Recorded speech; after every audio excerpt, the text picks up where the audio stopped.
Hey, what's up guys, and welcome back to another Reddit stories video. And today we are going into some chilling stories from Reddit. And this will just be a bunch of, spine chilling and scary stories from Reddit. And they're all super interesting. I love every single story I picked out for this video.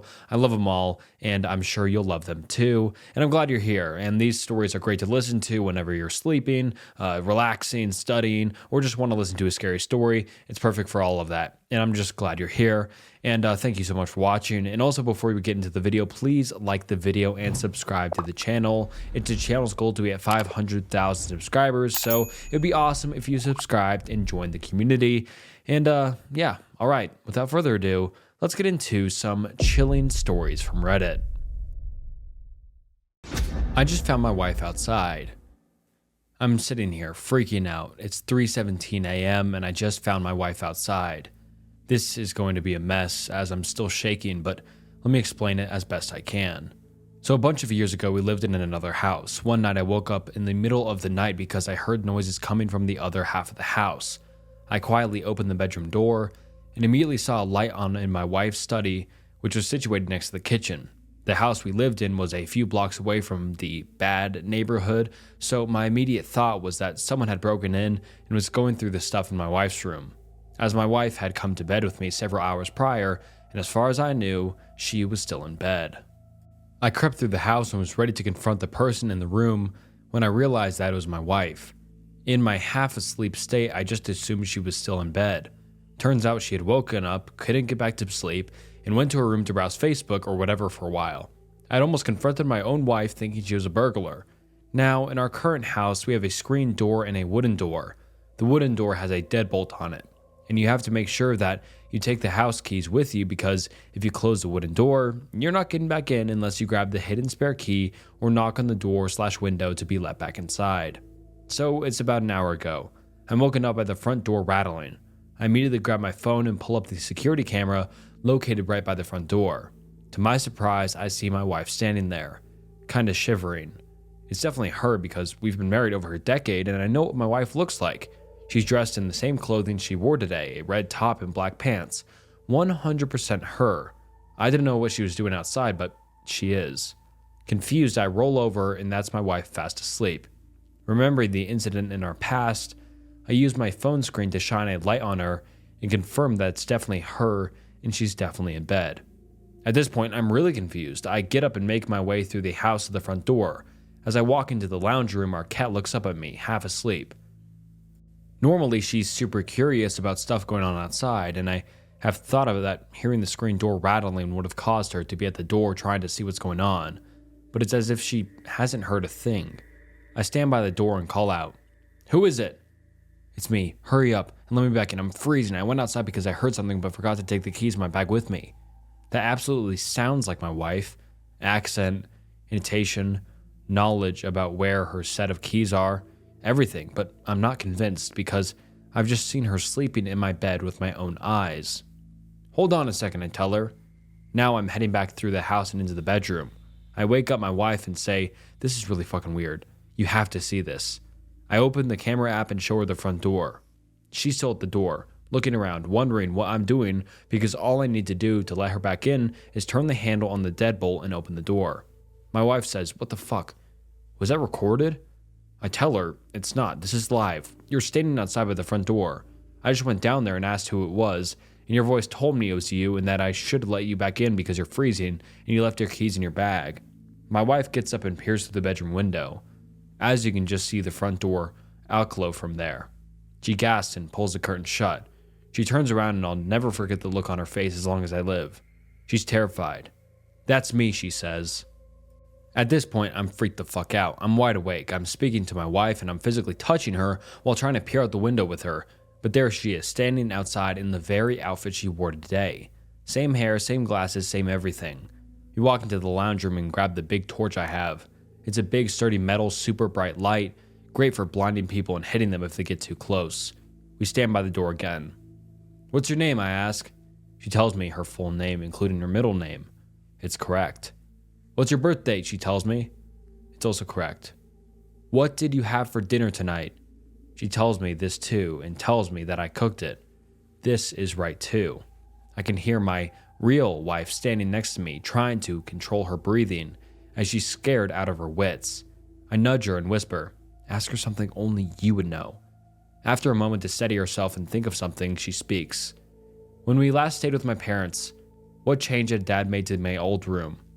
There was a pause. "Who is that?" the person outside said. "Why aren't you letting me in? You know it's me. You're starting to freak me out here. Who is that inside with you? Is that a recording of me? What's going on?"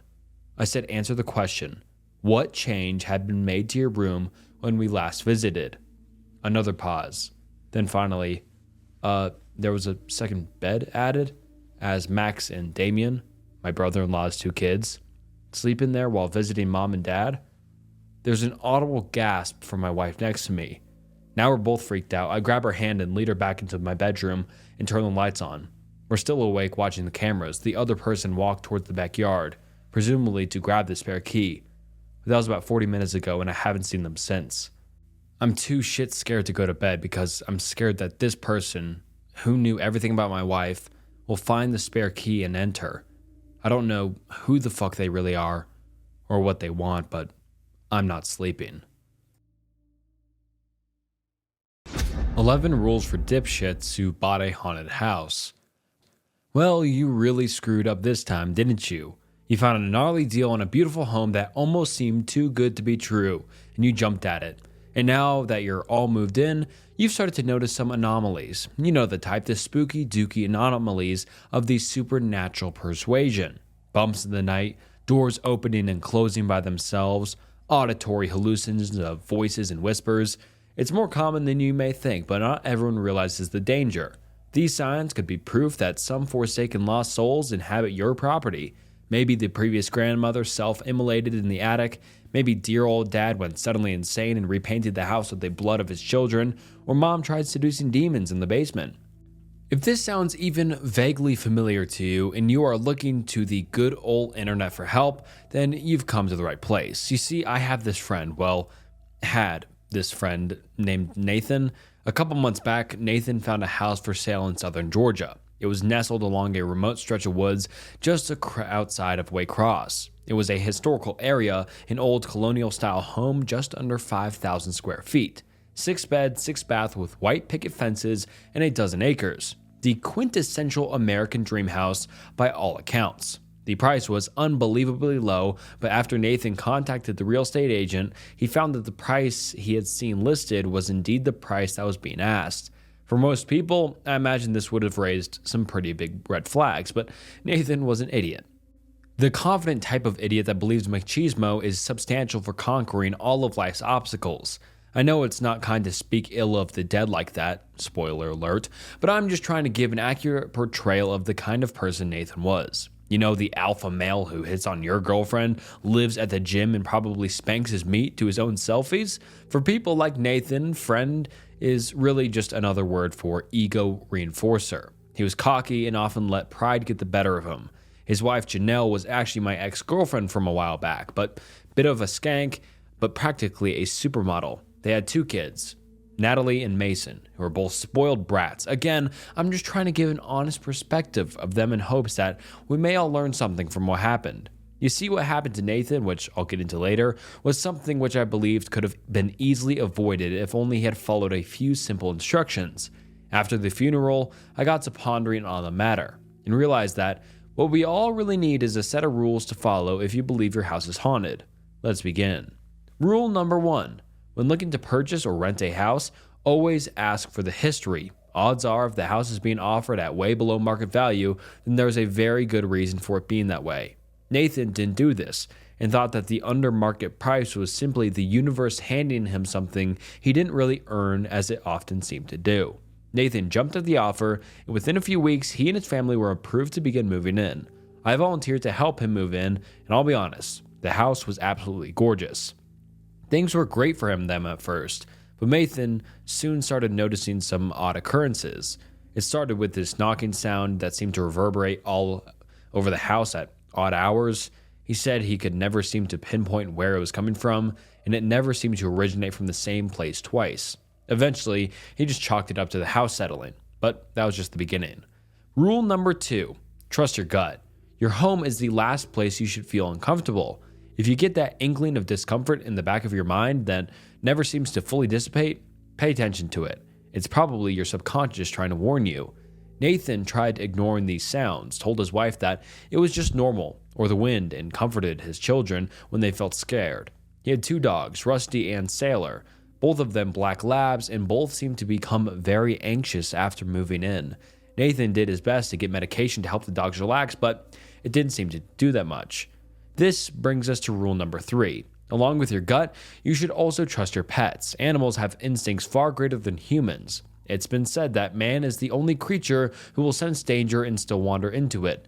Animals have a sense for the supernatural, dogs and cats in particular. If you find them growling at what appears to be nothing or constantly staring into specific areas of the house, then pay attention to that. Odds are they can see something you can't. Nathan told me that Rusty, the older of the 2 dogs, would pace the hall each night for hours. He said it was like he was standing guard or something, on more than one occasion. Rusty suddenly blurted into a ferocious bout of barking and snarling. Nathan would come out into the hall but never found anything. He grew concerned for Rusty and took him to the vet, but the vet confirmed he was in good health. Meanwhile, Sailor, the younger dog, slept at the side of Mason's bed each and every night. The poor boy soon developed crippling nightmares that would torment him relentlessly, and Sailor seemed to sense it. Each time Mason would wake up screaming, Sailor would be there to try and comfort him. And that stooges perfectly into our next rule. Rule number 4, beware the nightmares.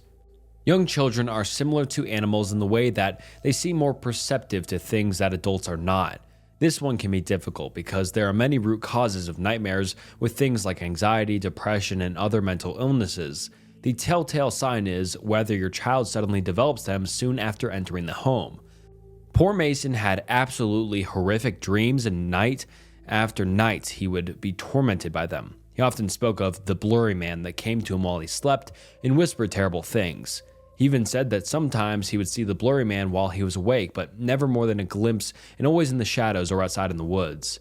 Nathan and his wife worried that perhaps Mason was schizophrenic, but multiple doctors confirmed this was not the case. They tried giving Mason sleeping pills, various supplements, and burned incense to help him sleep more peacefully.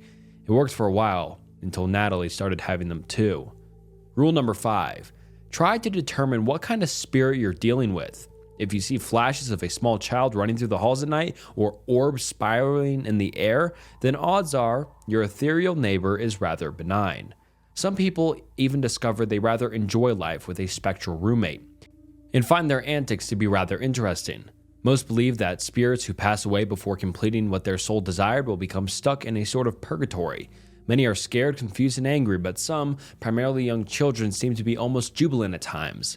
Most of these are unnerving, but altogether harmless. But then there's the other spirits.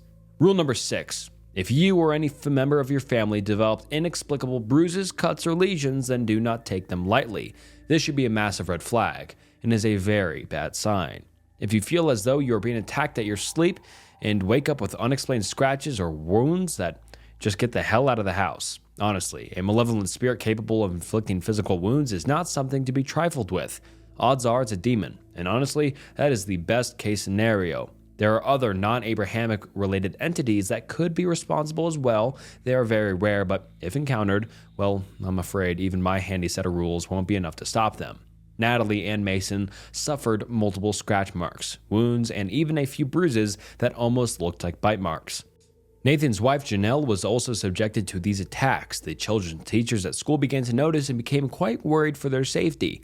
Obviously, their first thought was not paranormal, but rather that the children were being abused at home. Only when social services threatened to remove the children from his custody did Nathan finally agree to move them out of the house. Janelle and the kids moved in with her mother a couple hours away, and Nathan was left all alone with the dogs. Rule number 7. Let people know what is going on. Yes, I know the thought of admitting to a close friend that you believe your house is haunted may be a daunting one, but it's usually better than the alternatives.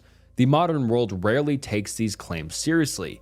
We put ghosts in movies and video games, but when someone actually claims to see one, we aren't so quick to believe them. Technology and science have led us to believe we are safe. That is our folly, but it's also a topic for a different day. This is yet another rule that Nathan did not abide. The worse that things got for him and his family, the more secluded he became. On numerous occasions, he phoned the police saying that he believed someone had broken in, but they never found evidence of it. Eventually, they even put him on a blacklist and warned that any further contact would result in legal trouble. Rather than tell his parents or bother or any of his friends what was going on, he retreated into himself. He became fidgety and paranoid, at times refusing to return phone calls and texts from his loved ones. He just broke contact and things only got worse. Rule 8 and 9 sort of belong in the same category, although one is a little more extreme than the other. Rule number 8. If you suspect something is up, it doesn't hurt to perform a cleansing. Like I said earlier, the modern world has little time to entertain the notion of ghosts and the supernatural, but that shouldn't ward you off. If you're unsure about whether your home is being haunted or not, then a routine cleansing can do wonders for you. I'm willing to bet there are mediums and priests in your town that can get the job done. Even if you can't find anyone local, you can always just go online and find instructions for yourself. It's not as effective that way, but it's better than nothing. Rule number 9. If you're really feeling as though you're in danger, get someone to perform an exorcism. It's the step that no one wants to take, but desperate times call for desperate measures. Priests and spiritual leaders are your go-to for these kinds of things. Even if you yourself are not religious, these people honestly do know how to help. There's some evidence that Nathan was attempting to do this, but it's unknown why exactly it didn't work out. Maybe he had second-guessed himself and thought he could handle it, or maybe his ego took control once again. Nathan had been collecting evidence for a while and had amassed quite a stash of clues. He had audio recordings which relayed banging on the walls and footsteps in the attics. He took multiple videos, but none of them really showed anything except for the last one. But by that point, it was too late. In his journal, he also wrote that he experienced items in the house levitating on several occasions, but sadly, he had no recorded proof of this. Rule number 10, the big one. Whatever you do, don't try to antagonize the spirit. This should really go without saying, but angrily challenging the spirit or daring it to manifest is a really bad idea. But as you may have guessed, Nathan and his unlimited stream of testosterone decided to do that. He got really drunk one night and began ruminating on all that had been happening. Nathan was always a skeptic, but even he couldn't ignore the psychological impact on his family, whether it was imagined or not. He realized his relationship with his children and wife were being heavily strained, and his new house had become a place of hostility. This made Nathan very angry. So Nathan stood up and shouted at his empty house for the spirit to come forth and face him. He was met only with silence, and so he shouted again. Never once did the spirits answer his calls. After a few more verbose challenges, he broke into a bout of laughter, probably believing himself to look ridiculous. Apparently, not everyone who was watching felt the same, though. Nathan managed to stumble into bed not long after and was out cold within a couple minutes. Nathan had kept a security camera in his room in hopes of capturing proof, and that night, he found something. At around 2:13 a.m., Nathan is seen beginning to stir in his sleep in the security video. He grunts and speaks briefly, but the words were unintelligible. Suddenly, his eyes sprung wide open in the bed and began glancing around the room. Nathan appeared to be struggling, but his body didn't move. It is believed that he was suffering an episode of sleep paralysis, which left him temporarily paralyzed. His eyes continued to dart rapidly around the room, then something happened that no one who saw the video could explain. The bedroom door slowly rolled open, but the darkness of the hallway was all-consuming. Nathan's chest began frantically pumping up and down, and his eyes stretched wide open. Something was then seen moving in the hall. It could have been chalked up to a trick of the light at first, but then a hand was seen reaching through. It was gnarled and spindly, like the wretched malformed appendage from the abyssal Denzian. The figure slowly sauntered through the doorway, its tall, dark silhouette nearly grazing the top of the doorframe. It had no definite features, appearing only as a hooded humanoid individual, no eyes or face, just a shadow corpulentalized from Nathan's deepest nightmares. Poor Nathan was heard mumbling and whimpering frantically, but in his paralyzed state, he was unable to fight back or flee. He could do nothing but watch in absolute horror as the thing approached him. It stopped at the foot of his bed and just stared at him for about a minute. Nathan continued to hyperventilate and didn't appear blinking once during the whole ordeal. The thing then finally moved closer. It then leaned down only a couple inches away from his face and appeared to whisper something. It was too quiet for the mic on the camera to pick up, but needless to say, it did not make Nathan feel any better about the situation. Suddenly, the thing lashed out with its twisted hands, constricting like pythons around Nathan's throat. In his paralyzed state, he couldn't even struggle against his shrouded attacker. Within a minute, Nathan's chest stopped moving and his eyes fell still. The entity retracted its hands and just stared at him for about a minute. Then, as if taunting those who would see the footage, it looked directly into the camera. It whispered something again, but again it was too quiet to discern what it was. Then, as quickly as it had appeared, it waltzed out of the room and vanished back into the darkness. Nathan was found by his wife Janelle a few days later, and she called the police. After an autopsy, Nathan was determined to have died via strangulation, much as what was shown in the video. Cops scoured the premises and found footprints from the intruder. However, the footprints were soon matched to a pair of Nathan's own boots. The police, of course, were not so quick to believe that Nathan was simply killed by supernatural forces. They conducted interviews with neighbors, friends, and family members, but none of them seemed capable or motivated enough to have done it. There were no signs of breaking and entering, and nothing had been stolen from the home. They came to me and conducted an interview as well, but of course that was futile effort. I mean, sure, the fact that Janelle was my ex-girlfriend was reason to suspect me, but I quickly dissuaded their accusations. Nathan was my friend. Despite him not really being a good friend, what kind of friend bones your girlfriend behind your back anyways? I'm not bitter about it though, at least not as far as the police are concerned. My alibis were solid, and that's good enough for them.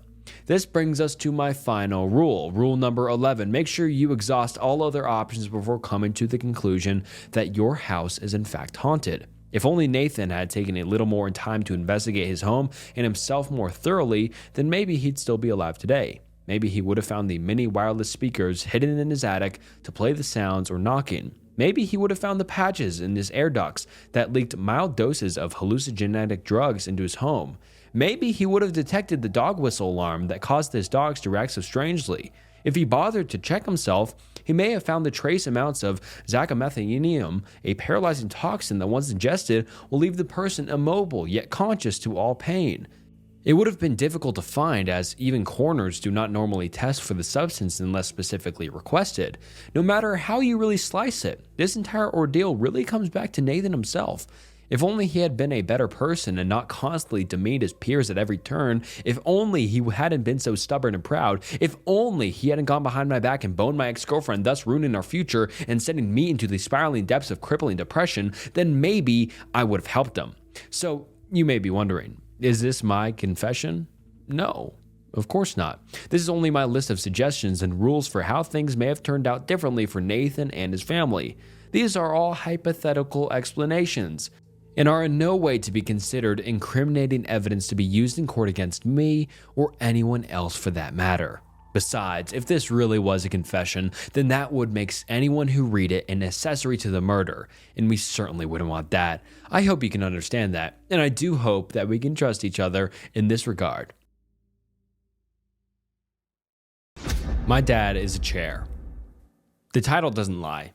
My dad is a chair. To be specific, he's a fully upholstered bright orange angel accent living room chair. The kind with wooden legs you'd find in any three-piece suit from the 70s. He's pretty comfortable, truth be told. A little lumpy in places, but his padding is soft. Warm too. He's always warm. There's always the telltale ba-thump, ba-thump, ba-thump coming from his back cushion. A steady rhythm at my lumbar to remind me I'm sitting in no ordinary chair. He wasn't always a chair. Until last year, he was Kevin the accountant. He was 51, slightly overweight, and generally seemed to enjoy life as a human. He was married to Mom. He still is, but, well, as you can imagine, it's a little complicated now. It was funny at first. He came home from work one day and he just sat in a corner of the living room. When we'd ask him why he was sitting on the floor and not the $4,000 cream leather couch, he'd just smile and say, "It feels right here."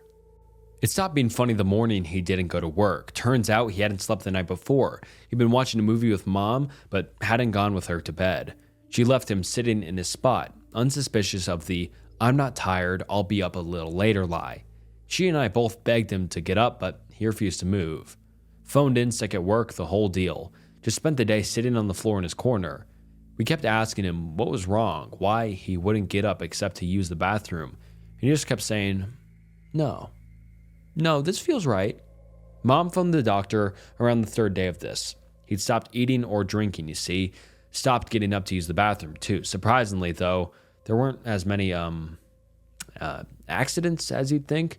Once he'd allowed the last of the food and drink to leave him, it seemed to stop coming. We also didn't hear his belly growl despite going a day and a half without food. The doctor couldn't make sense of it. Their first guess was that it was psychosomatic, but that wouldn't explain the absence of digestive activity exposed by the stethoscope. They said they'd be back to take some blood samples in a few days after they liaised with some colleagues. Unfortunately, as I said, this was last year, 2020. We never heard back from the doctor thanks to the virus that shall not be named. I guess guy with a gut troubles who refuses to move is low on the priorities list during a global pandemic. Somehow, Mom managed to wrangle long-term sick leave with Dad's company. Decades of loyal employeeism combined with Mom's attendance of every company barbecue and softball game helped Mr. Bannerfrag buy the unexplained stomach concern requiring hospitalization excuse. I'll never forget that phone call. At the time, Dad losing his job was the worst case scenario for both of us. He'd always been the breadwinner. Neither of us could support ourselves without him. We'd lose the house in under a year. Dad didn't seem too perturbed by Mom's frantic pacing, or the lies she wormed through the phone to Mr. Bannerfrag.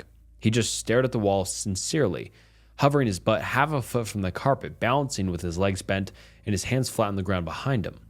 That night, I fell asleep listening to Mom and Dad yelling. He never yelled back. He started noticing the physical changes a few days later. That's when we realized this wasn't psychosomatic. Unfortunately, our shitty, best insurance deal on the market doctor wasn't picking up the phone.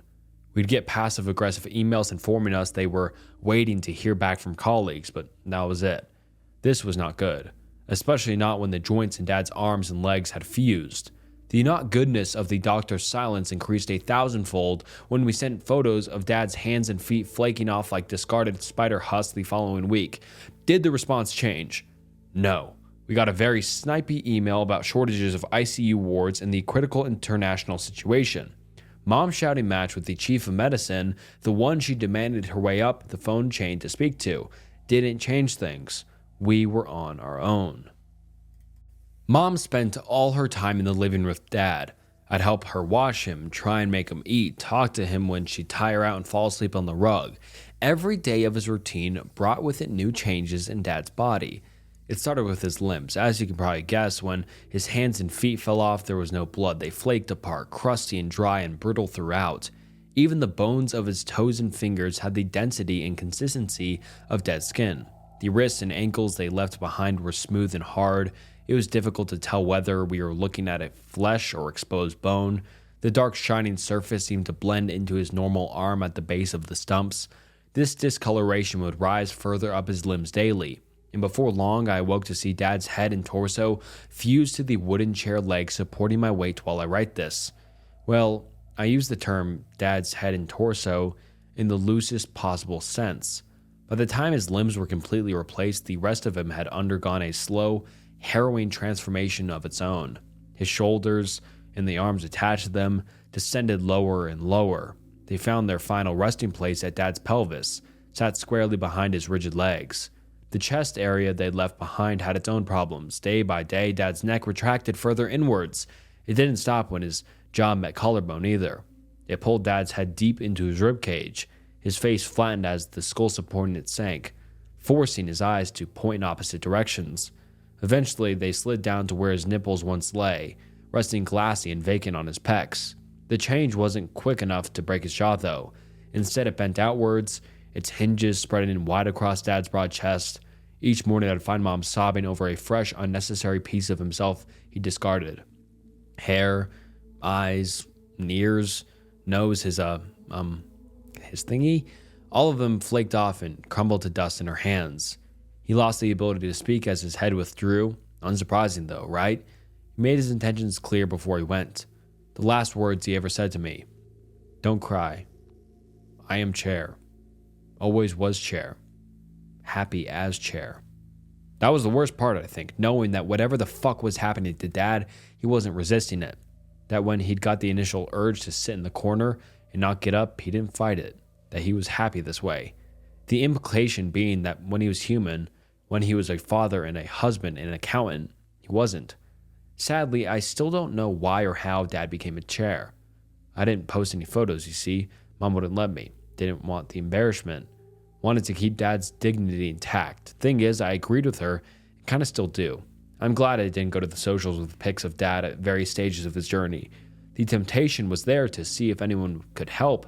Nobody could have, though. Could they? Dad would have become just another internet circus freak. I've done enough research and digging over the months to know that whatever happened to Dad, he's the only one. Well, almost only. Mom's own changes started around the time Dad's skin was rethreaded into orange fabric and his eyes had hardened into plastic buttons. Her change was a little different. It started in her torso, stretching her day by day while she remained in crab pose. I must say, she makes a great couch. Her transformation may have been a little more distressing, but the end result is better. Sorry, Dad. It is what it is. I think the worst part with Mom was the despondency. Dad was so serene as he changed. Mom, though, Mom wouldn't stop weeping. Quiet sobs, tears that fell for a few days, even after her own eyes had become flat plastic. She wasn't crying because of the change, though, I think. I think it was because she wouldn't get to see how beautiful I'll look when I go through my own metamorphosis. Thing is, I get it now. Dad was right. He was chair. Mom was couch. I am coffee table. I always was. I was scared at first when I realized. The truth hit me like a piano dropped from the Empire State Building. I was scrubbing the last of Mom's remaining human skin when it stuck through every bone in my wrong body, just as it must have done both Dad and Mom. I spent that whole night sitting on Dad, tears falling down my cheeks, staring at my spot. I didn't want it to be true. I screamed for it not to be more than once. I couldn't deny the facts I knew deep down to my bones, though. That spot, the space on the rug in front of the chair, Dad and couch, Mom, is for me. It's mine, where I belong. Unlike blissfully accepting Dad and weeping, resigning Mom, I fought it for a few days.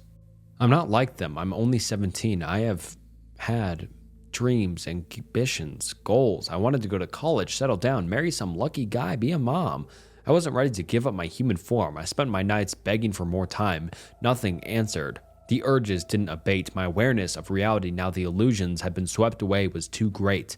When I have slept this week, or so many of my dreams have always been the same. I dreamt of true reality, of how I now know things should be. I dream of me in my place, my body elongated and woodened and flat, and as I write, as I correct, and as is natural, I have long, blissful slumbers filled with the feeling of hot ceramic mugs on my tabletop and thick carpet beneath my four legs. I can't fight it anymore. I'm posting this here, but also printing it out to leave as a note for the removal guys. I want them to be careful with us when the bank repossesses the house and we all end up in storage. Please keep us together if you can. We're a set. Dad's sick leave ended months ago. As you can imagine, the foreclosure notices have been piling up. I stopped caring about the pile of mail under the door around the time that Mom's ribcage split and flattened into her wide pinstripe velvet upholstered back. I haven't been hungry in days or thirsty. I'm not even sure if I'm breathing now that I think about it. I'm still scared, but I've come to accept that this is the way things have to be. I don't know why, they just do. Maybe it's a curse, maybe this house is buried on some ancient ritual site, maybe it's just some freak anomaly of physics. Who knows? Whatever the reason, I have to suck it up and accept the way things are. This body, this walking, wobbling mass of skin and bone and ghibli bits that I love so much isn't right. It isn't mine. I'm not meant for it anymore. Once I post this and print the copy for the removal guys, I'm going to get in my spot. Then it's just a case of closing my eyes and waiting. I can already feel my limbs pulling inward, my thighs and upper arms sliding to where they'll meet at my navel in a few days. There's a tugging on my back of my knees, where they'll bend in on themselves, and all 20 of my fingers and toes grow number with each hour that passes. Do I have any regrets? Thousands. There's so much I'll never get to do, to see, to go, to be. I can't hide from the truth, though. Not anymore. I am coffee table. Husband wanted. I'm aware that this is unconventional. Believe me, I've tried conventional. It didn't end well for anyone, and I require a certain open-mindedness that I'm hoping I might find here, but more importantly, I need my future husband to know the rules. Meet cutes are well and good on the screen, but they don't guarantee a partner's ability to follow basic instructions. That was my mistake at the first time.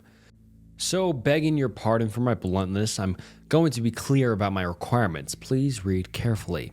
If you can't meet them, there's no point in going any further. Must want children, at least one child anyway. I'm open to the idea of more, but one is an absolute must. Must be in it for the long haul until our child turns 18 to be precise. I understand that level of commitment is a daunting prospect, especially when we have not met yet. After our child is born, you are welcome to ignore me, if you please, or take your pleasure elsewhere, though I will warn you that it might be difficult to come by. But you will live under my roof until our child is an adult. Homebody preferred. It will make the 2 decades easier on you. Must have impeccable manners. I'll provide a manual outline, the required etiquette. But you must at least have a grasp of basic courtesy to begin with. If you let your tongue run away with you or don't bother to wish your neighbors a good morning when you pass them in the street, stop reading. This is not the opportunity for you.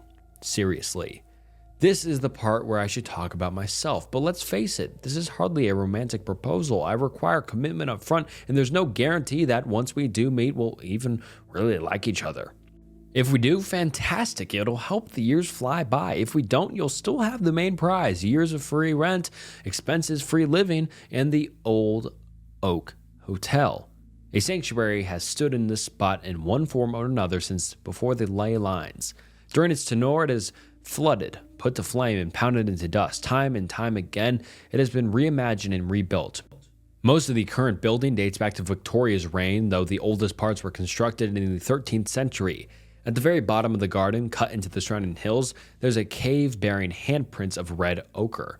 There has always been an Edwards at the hotel, though of course we haven't always gone by that name.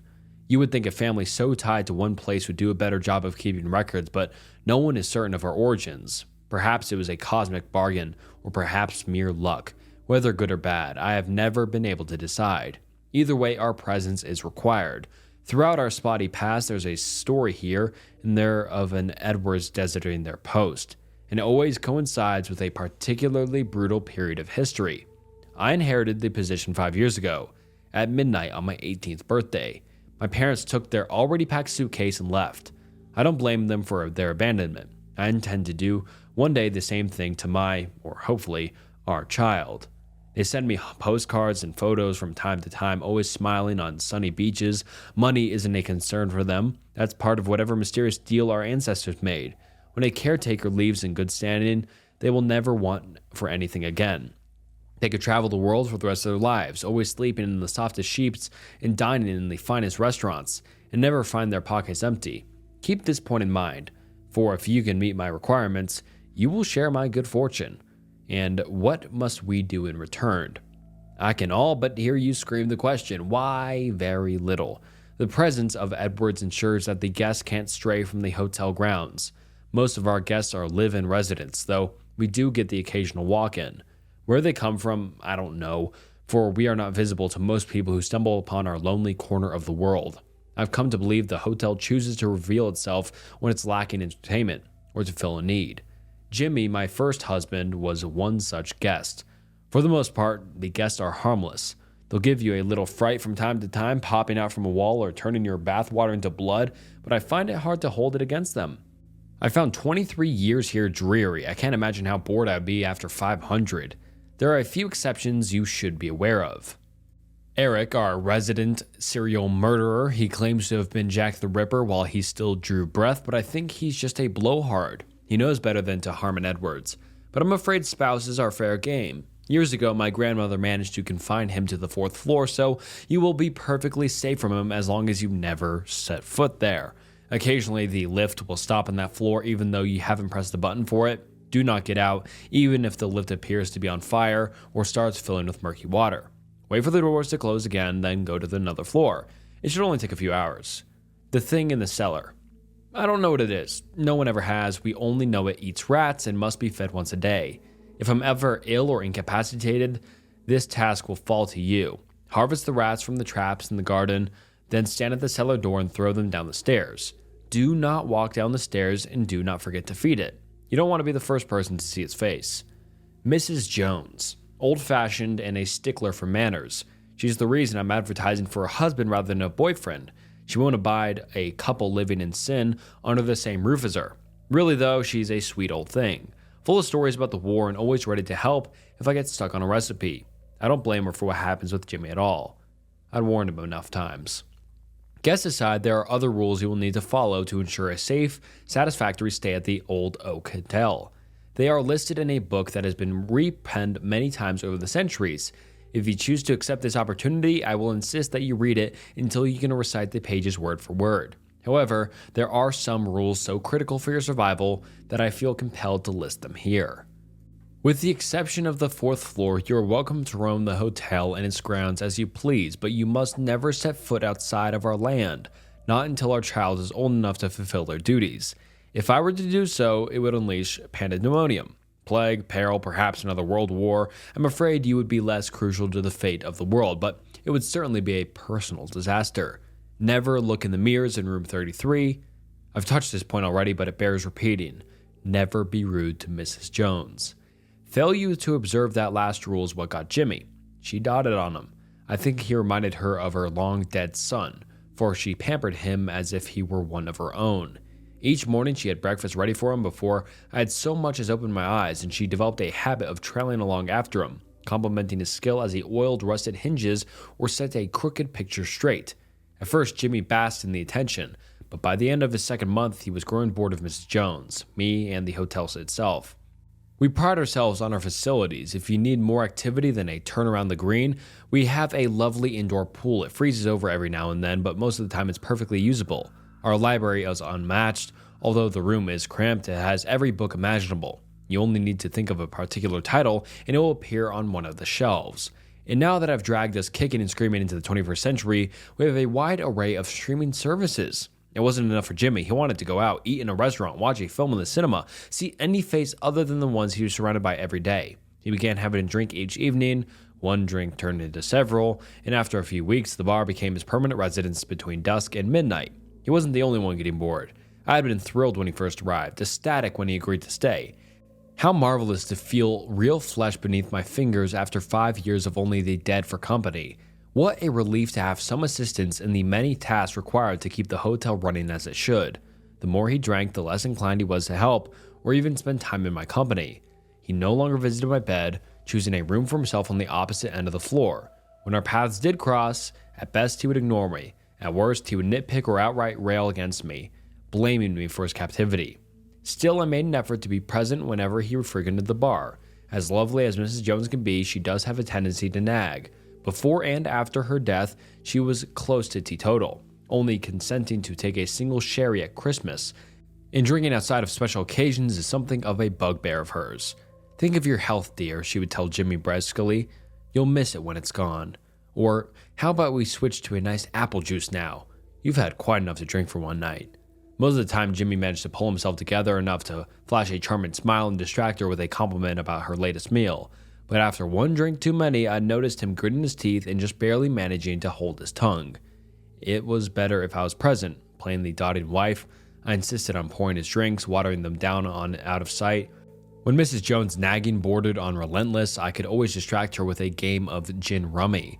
On his final day, I was running behind. The ghoul on the second floor, usually the least demanding of our guests, had come down with some dreadful illness or else decided he wanted to inconvenience me. Either way, I had woken that morning to the foulest stench I had ever experienced. I followed it to his home and found every surface covered in putrid green blank gunge, its consistency somewhere between mucus and vomit. All day I scrubbed, taking only brief breaks to step outside before I fainted. By the time the room was restored to a passable state, I had filled several bin bags to bursting with filthy rags. It was already deep into the night. Mindful of the time, I paused only long enough to wash the streaks of muck from my arms and face before racing to the bar. I arrived just in time to hear Jimmy's last words. After he spat them at Mrs. Jones, she only stared for a small eternity, her mouth frozen in the motherly smile she wore whenever she scolded him. Then, like melted wax, her face began to shift. I shouted at Jimmy to run, but he didn't need to be told. Before the words left my mouth, he leapt from his bar stool and streaked through the door. Mrs. Jones followed him seconds later. Her lips were already peeling back to reveal rows upon rows of long, wickedly sharp fangs, while claws sprouted from beneath her lace-edged cuffs. I sprinted after them, but Jimmy was fueled by fear and Mrs. Jones by whatever force propels the Mrs. Joneses of the world. I followed the screeching to the lobby. Breathless, I arrived to see he had arrived within mere feet of the entrance before Mrs. Jones grabbed him. Claws wrapped around his throat, she lifted him into the air. As I watched, her jaw unhinged, the lower part dropping so that it was nearly level with her chest. That sight drove all the sense out of my head, forgetting every rule my parents had ever drilled into me. I lunged at her. She batted me away as though I weighed no more than a fly. I crashed into the reception desk, the breath bursting from my lungs in a great whoosh. I was certain that I would die, for no amount of effort seemed to force air back into my aching chest. At last, as my vision began to dim, I managed to take a small gulp, then another, and another until I was able to draw myself together enough to regain my feet. By that time, Mrs. Jones had nearly finished her dinner. Jimmy's chest was splayed open, muscle and shattered ribs protruding every which way from his flesh, and she was devouring the last few bites of his heart. His head was angled towards me, the light had winked out from his eyes, and they still held his final terror, and an accusation which, I was quite certain, was directed at me. I'd like to say I felt only horror, but I couldn't help my sudden jolt of irritation. How many times had I told him to mind his manners? Mrs. Jones gulped, the sound thick and wet in her gullet, and dropped what remained of Jimmy to the floor. Then she turned to me. Here's another rule for you, one which I hope you never have cause to use. Never interfere with a kill. The Mrs. Jones who used to kiss my grazed knees, who argued with my mother for the right to read me bedtime stories, was no longer at the wheel. No amount of pleading or reasoning would move her. I could only run. Spinning around, I vaulted over the reception desk and raced for the office behind it. If Jimmy had not been out of his mind with fear and booze, he might have remembered the rules and survived. It was one of several staff-only rooms throughout the hotel warded to keep out unwanted guests. Just 10 steps from desk to door, yet it was the longest journey of my life. My hard-won breath burned my throat, my heart pounded in my ears, deafening me to all other sounds that Mrs. Jones' heavy, pounding footsteps, grasping the handle, her hot, copper-tanged breath was on my neck. Fire exploded in my flesh as she raked her claws down my back. A step further away, and I wouldn't have made it. The pain would have been too great. But I managed to throw myself into the office and slam the door before crumpling to the ground. Before I passed out, I heard her grunting and shrieking outside, furious that she couldn't get in. 3 days I spent in the office, emerging only to feed the thing in the cellar before scurrying back to my hiding place. Whenever I left, I tried not to look at the mangled heap that used to be Jimmy. There was no avoiding the smell, though. With no small difficulty and the help of a first aid kit, I managed to treat and bandage the wounds on my back. They bled sluggishly all throughout the first day, but thankfully didn't fester. On the morning of the fourth day, there was a tentative knock on the door followed by the sound of rapidly retreating footsteps. I waited until they had disappeared down the corridor before cracking the door open. On the floor was a freshly baked Victoria sponge and a beautifully written note of apology. It took every ounce of courage I possessed, but that evening I forced myself to go to the dining room. Mrs. Jones was waiting for me, her eyes red-rimmed, a steaming cottage pie on the table. I tried not to flinch as she took my hand, reiterating the apology she had already delivered in writing. The next morning she helped me clean Jimmy up. We treated each other cautiously for a while, but eventually we got back to playing gin rummy again. When the scars on my back twinge, as they sometimes do, she helps me rub a soothing ointment into them. Even though I've told her it's not necessary, she apologizes every time. So you've heard my story and you have my proposal. If you think you could be the man for me, I invite you to visit. You'll need to drink a cup of ram's blood, a pinch of nutmeg makes it a little more tolerable, and light a black candle before bedtime. When you next wake, you will find yourself at our gates. As travel arrangements go, it's hardly the Orient Express, but it beats the airfare. If you have read this without flinching, if you can stomach the journey to get here, if you can walk up to our door and find the nerve to open it, I have one more instruction for you. Just as you enter, look to your right. You will see a deep brown stain on the lobby carpet. I've scrubbed and scrubbed, but it just won't come out. Perhaps that's for the best. It's a good reminder of what will happen to you should you call Mrs. Jones a nosy old bat. And when you run into Jimmy, as you will, for he still likes hanging around the bar in the evening, his silvery wounds glistening as though they had just been inflicted, don't let him convince you he was some sort of victim. He knew the rules. And alright guys, that wraps up chilling stories from Reddit. All these stories were great, and my favorite was definitely the haunted house one. That one was just crazy. I love that. That was one of my favorite stories I've ever read on this channel. So I hope you enjoyed it as much as I did. I love that story. And yeah, let me know what your favorite story was down below. And if you watched to the end, make sure you like and subscribe to the channel. It helps a lot. And thank you so much for watching to the end. Until next time, see ya.